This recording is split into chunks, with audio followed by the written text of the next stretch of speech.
ಬೆಳಗಾವಿಯಲ್ಲಿ election fight ಘಟಾನುಘಟಿಗಳ ನಡುವೆ walk ಸಮರ ತಾರಕಕ್ಕೇರಿದೆ. ಸಹಕಾರಿ ರಂಗದ ಚುನಾವಣೆಗೆ ಅಖಾಡ ರಂಗೇರ್ತಾ ಇದೆ.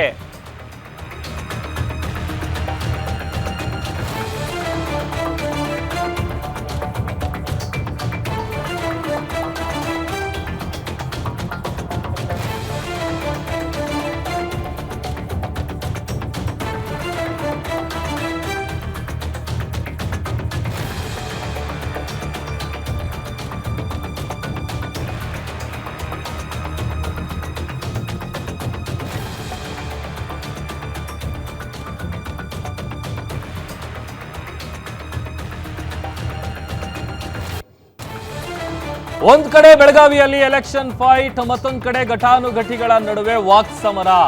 ಸಹಕಾರಿ ರಂಗದ ಚುನಾವಣೆ ಅಖಾಡ ರಂಗೇರ್ತಾ ಇದೆ. ರಮೇಶ್ ಜಾರಕಿಹೊಳಿ ಹೇಳಿಕೆಗೆ ಲಕ್ಷ್ಮಣ್ ಸವದಿ ಅವರು ವ್ಯಂಗ್ಯವಾಡಿದ್ದಾರೆ.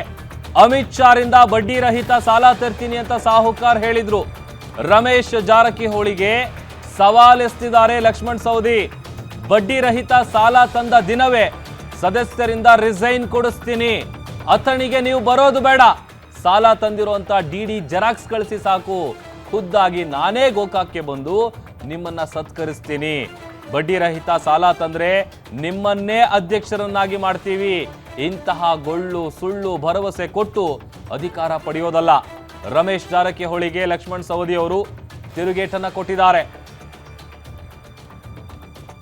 ರಮೇಶ್ ಅವರ ಕೇಳ್ತೀನಿ, ಅಥಣಿ ಕೃಷ್ಣ ಸಕ್ಕರೆ ಕಾರ್ಖಾನೆಗೆ ಸುಣ್ಣಿ ಬಡ್ಡಿ ದರದಾಗ ತರೋದಾತಂದ್ರೆ ಮತ್ತೆ ಅಲ್ಲಿ ಒಂದು ಘಟಪ್ರಭಾದ ಮುಂದಾತಲ್ಲ, ಬಾಲಚಂದ್ರ ಸಾವುಕಾರ ಚೇರ್ಮನ್ ಇರ್ತದೆ. ಒಂದು ಮೊನ್ನೆ ಮಾನಭಾವರು ಒಂದು ಮಾತು, ಏನು ನಾನು ಅಮಿತ್ ಶಾ ಹತ್ರ ಹೋಗಿ ಬಡ್ಡಿ ರಹಿತ ಸಾಲ ತಂದು ಕೊಡ್ತೀನಿ ಅಂತ ನಾನು ಸ್ವಾಗತ ಮಾಡಿ. ಅಮಿತ್ ಶಾ ಹತ್ರ ಹೋಗಿ ನೀವು ಬಡ್ಡಿ ರಹಿತ ಸಾಲವನ್ನು ತರೋದಾದ್ರೆ ನೀವು ಯಾವತ್ತು ತರ್ತೀರಿ, ಡಿ ಡಿ ಯಾವತ್ತು ಕೊಡ್ತೀರಲ್ಲ, ಅವತ್ತಿನ ದಿವಸನೇ ಈ ಆಡಳಿತ ಮಂಡಳಿ ಎಲ್ಲ ಸದಸ್ಯರನ್ನ ರಾಜೀನಾಮೆಯನ್ನು ಕೊಟ್ಟು ನಿನ್ನ ಹೋದ ಕೈ ಒಳಗೆ ಕಾರ್ಖಾನೆ ಕೊಡುವಂಥ ಕೆಲಸ ಮಾಡಿ. ನೀವು ಸುಳ್ಳು ಬಡ್ಡಿ ದರದಲ್ಲಿ ಅಮಿತ್ ಶಾ ಹತ್ರ ಹೋಗಿ ತಂದು ಕೊಡ್ತಾನಂತ ಏನು ಮಾನ್ಭಾವರು ರಮೇಶ್ ಜಾರಕಿಹೊಳಿ ಅವರು ಹೇಳಿದಾರಲ್ಲ, ನಾನು ಅದನ್ನು ಸ್ವಾಗತ ಮಾಡ್ತೀನಿ. ನೀವು ಯಾವತ್ತು ಸುಳ್ಳು ಬಡ್ಡಿ ದರದಲ್ಲಿ ಸಾಲ ತಗೊಂಡು ಬಂದು ಕೊಡ್ತೀರಲ್ಲ, ನೀವು ಡಿ ಡಿ ತೆಗೆದು ಜೆರಾಕ್ಸ್ ಕಳಿಸಿ ಬರೇ, ನೀವು ಬರೋದು ಬೇಡ.